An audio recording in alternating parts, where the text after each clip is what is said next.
And he renewed the flame of his lance with a gesture which made one think of Dionysus of Crete, but I, being only a little child, was terrified by this undaunted courage, which appeared to me both ferocious and senseless, and I recoiled with horror from the idea of the frightful death amidst fire and flames which probably awaited us. The god of fruitfulness in Grecian mythology. In Crete he was supposed to be slain in winter with the decay of vegetation and to revive in the spring. Hades' learned references to the behavior of an actor in the Dionysian festivals. Ed.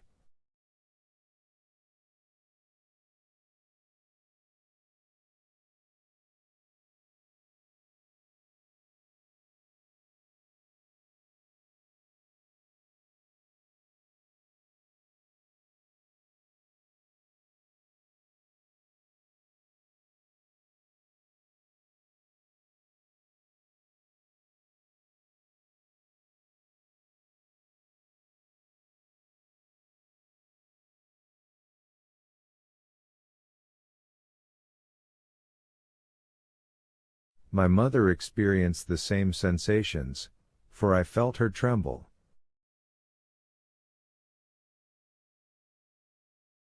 "Mama, Mama," said I, "are we really to be killed?" And at the sound of my voice the slaves redoubled their cries and prayers and lamentations.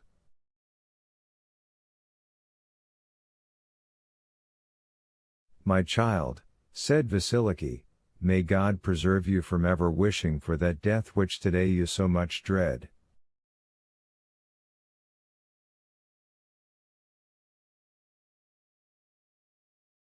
Then, whispering to Selim, she asked what were her master's orders. "If he send me his poniard, it will signify that the emperor's intentions are not favorable, and I am to set fire to the powder. If, on the contrary, he send me his ring, it will be a sign that the emperor pardons him, and I am to extinguish the match and leave the magazine untouched." "My friend," said my mother, "when your master's orders arrive, if it is the poniard which he sends, instead of dispatching us by that horrible death which we both so much dread, you will mercifully kill us with this same poniard, will you not?" "Yes, Vasiliki," replied Selim tranquilly.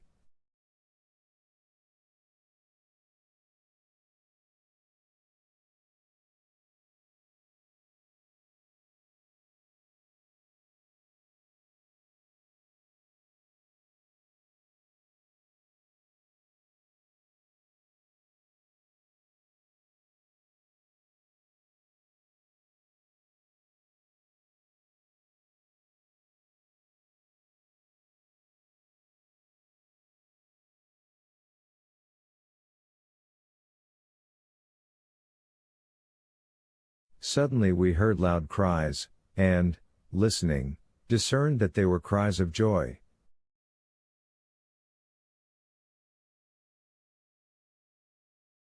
The name of the French officer who had been sent to Constantinople resounded on all sides amongst our palikars. It was evident that he brought the answer of the emperor, and that it was favorable.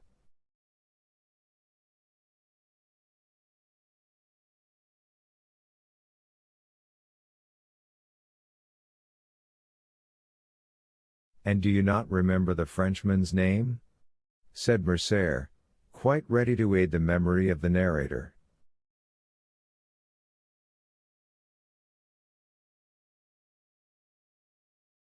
Monte Cristo made a sign to him to be silent.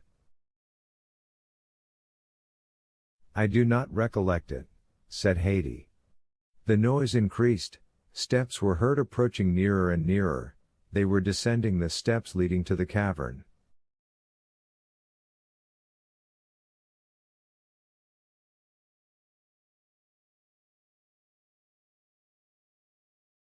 Selim made ready his lance.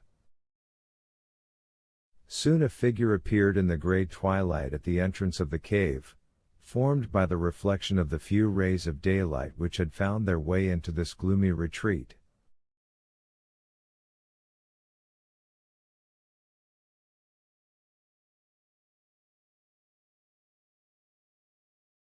Who are you? Cried Selim. But whoever you may be, I charge you not to advance another step. Long live the emperor, said the figure.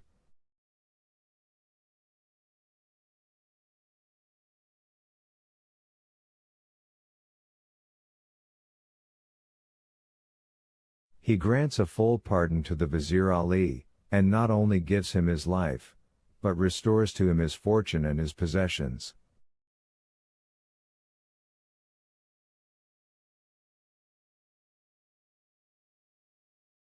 My mother uttered a cry of joy, and clasped me to her bosom. Stop, said Selim, seeing that she was about to go out. You see, I have not yet received the ring. True, said my mother.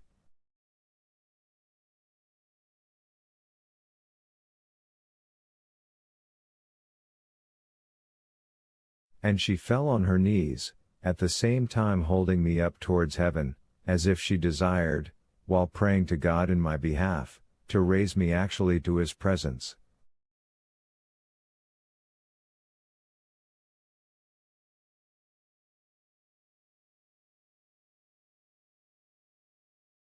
And for the second time Hades stopped, overcome by such violent emotion that the perspiration stood upon her pale brow, and her stifled voice seemed hardly able to find utterance, so parched and dry were her throat and lips.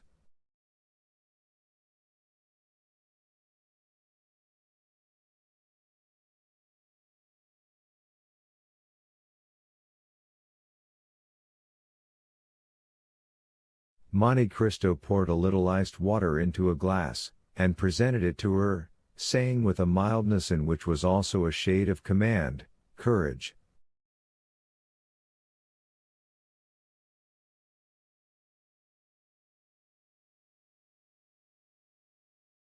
Haiti dried her eyes, and continued. By this time our eyes, habituated to the darkness, had recognized the messenger of the Pasha. It was a friend.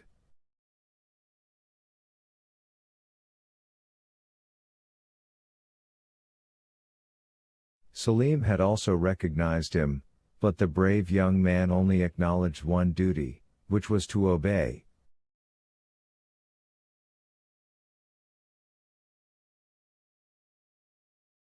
"In whose name do you come?" said he to him. "I come in the name of our master, Ali Tepelini. If you come from Ali himself," said Selim, "you know what you were charged to remit to me?" "Yes," said the messenger, "and I bring you his ring."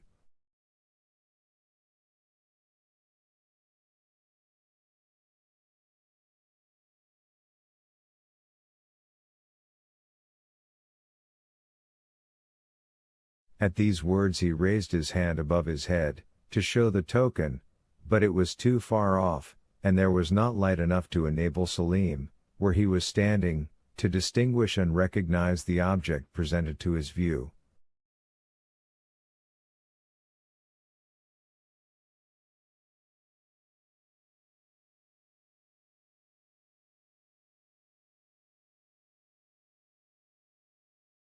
"I do not see what you have in your hand," said Selim. "Approach then," said the messenger, "or I will come nearer to you.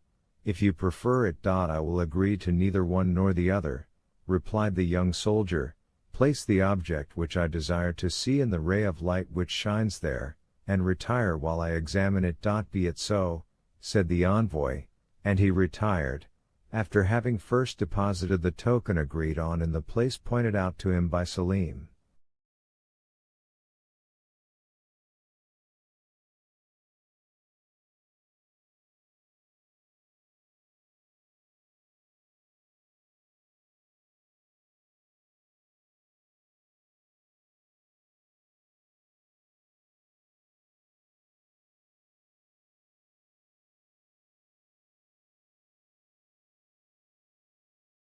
Oh, how our hearts palpitated, for it did, indeed, seem to be a ring which was placed there.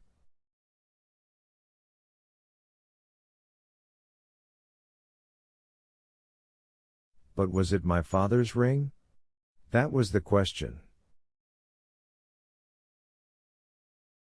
Salim, still holding in his hand the lighted match, walked towards the opening in the cavern, and, aided by the faint light which streamed in through the mouth of the cave, picked up the token.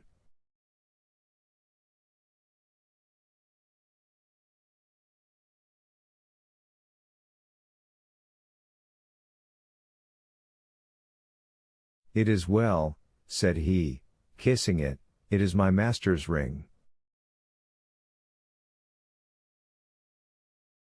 And throwing the match on the ground, he trampled on it and extinguished it. The messenger uttered a cry of joy and clapped his hands. At this signal 4 soldiers of the Saraskar Khorshid suddenly appeared, and Salim fell, pierced by 5 blows.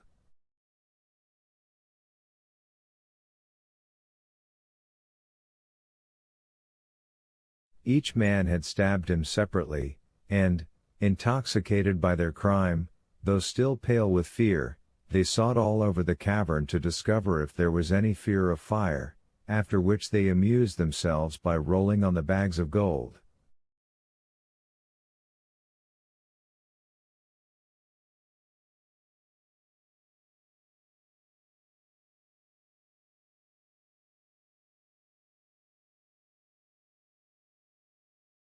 At this moment my mother seized me in her arms, and hurrying noiselessly along numerous turnings and windings known only to ourselves, she arrived at a private staircase of the kiosk, where was a scene of frightful tumult and confusion.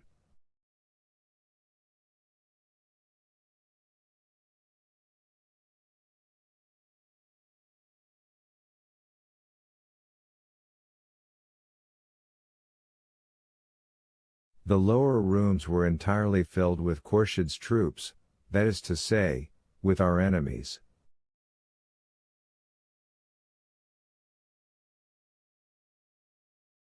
Just as my mother was on the point of pushing open a small door, we heard the voice of the Pasha sounding in a loud and threatening tone.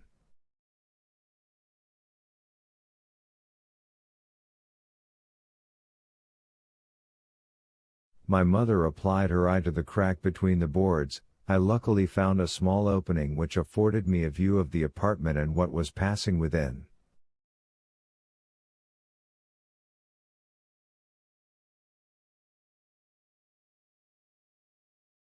"What do you want?" said my father to some people who were holding a paper inscribed with characters of gold.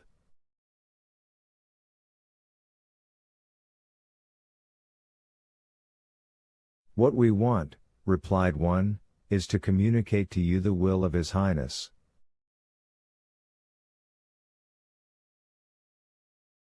"Do you see this firman?" "I do," said my father. "Well, read it. He demands your head."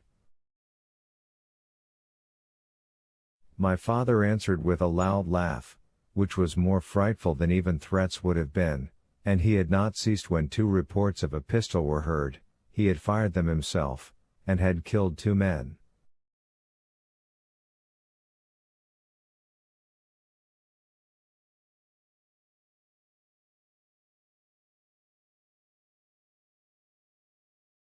The Palakars, who were prostrated at my father's feet, now sprang up and fired, and the room was filled with fire and smoke.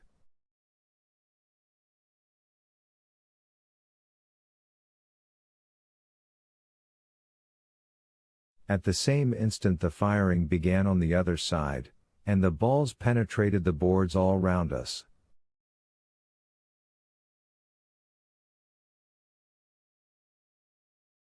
Oh, how noble did the Grand Vizier my father look at that moment, in the midst of the flying bullets, his scimitar in his hand, and his face blackened with the powder of his enemies.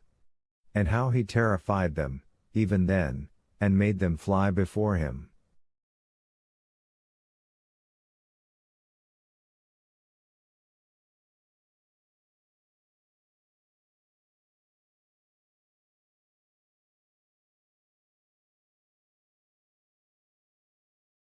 "Salim, Salim!" cried he, "guardian of the fire, do your duty!" "Salim is dead," replied a voice which seemed to come from the depths of the earth, "and you are lost, Ali."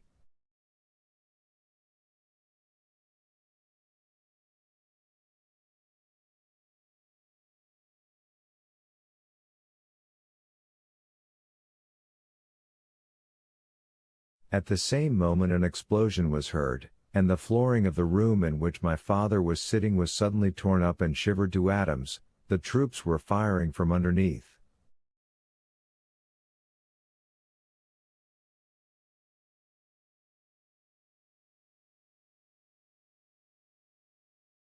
Three or four palikars fell with their bodies literally plowed with wounds.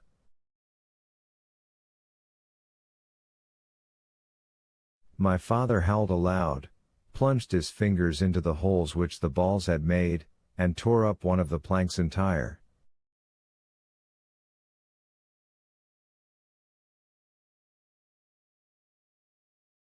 But immediately through this opening 20 more shots were fired, and the flame, rushing up like fire from the crater of a volcano, soon reached the tapestry, which it quickly devoured.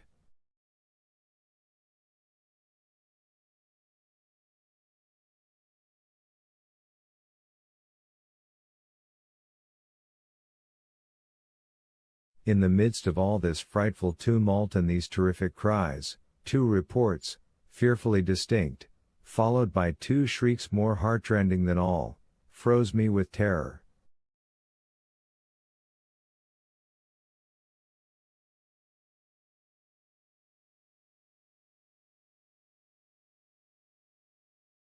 These two shots had mortally wounded my father, and it was he who had given utterance to these frightful cries.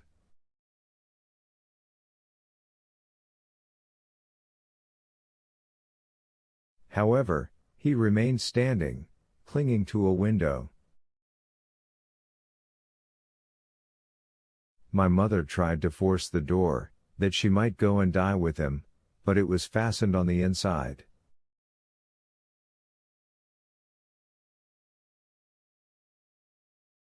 All around him were lying the palikars, writhing in convulsive agonies, while 2 or 3 who were only slightly wounded were trying to escape by springing from the windows.